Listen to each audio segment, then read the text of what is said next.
পূর্বে পুরুষ বলে বিশ্বাস করা একটি সাপ সঙ্গী না থাকা সত্ত্বেও জন্ম দিয়েছে 14টি বাচ্চা। রোনালদো নামের এই সাপটি বিশাল আকৃতির পাইথন জাতীয় সাপ, যা ছিল যুক্তরাজ্যের সিটি অফ পোর্টসমাউথ কলেজে সংরক্ষিত, এমন খবর দিয়েছে বিবিসি।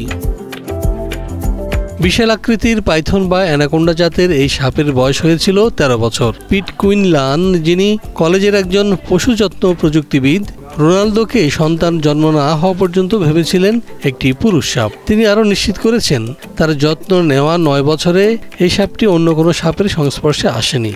অথচ সেই সাপ থেকে 14টি বাচ্চা জন্ম নেওয়ার ঘটনায় ভীষণ হতবাক হয়েছেন তিনি। এই ঘটনাটি পার্থেনোজেনেসিস নামে পরিচিত। ব্রাজিলিয়ান রেইনবো বোয়া কনস্ট্রিক্টরে মাত্র 3 বার ঘটেছে এমন ঘটনা। প্রায় 9 বছর আগে RSPCA থেকে রোনালদো নামের এই সাপটিকে উদ্ধার করেন মিস্টার কুইনলান। তিনি বলেন, বাচ্চা জন্মের দিনে উপস্থিত ছিলেন না বটে, তবে একজন ছাত্র কলেজের স্টাফকে জানিয়েছিল যে জারের ভেতর বাচ্চা সাপগুলো ঘুরে বেড়াচ্ছে।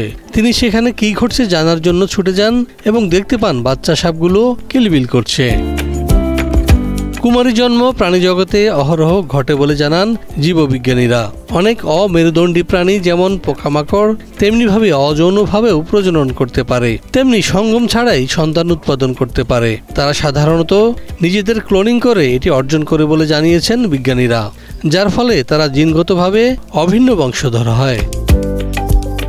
2024 সালের ফেব্রুয়ারিতে মার্কিন যুক্তরাষ্ট্রে একটি স্ট্রিং রে সঙ্গী ছাড়াই গর্ভবতী হয়েছিল।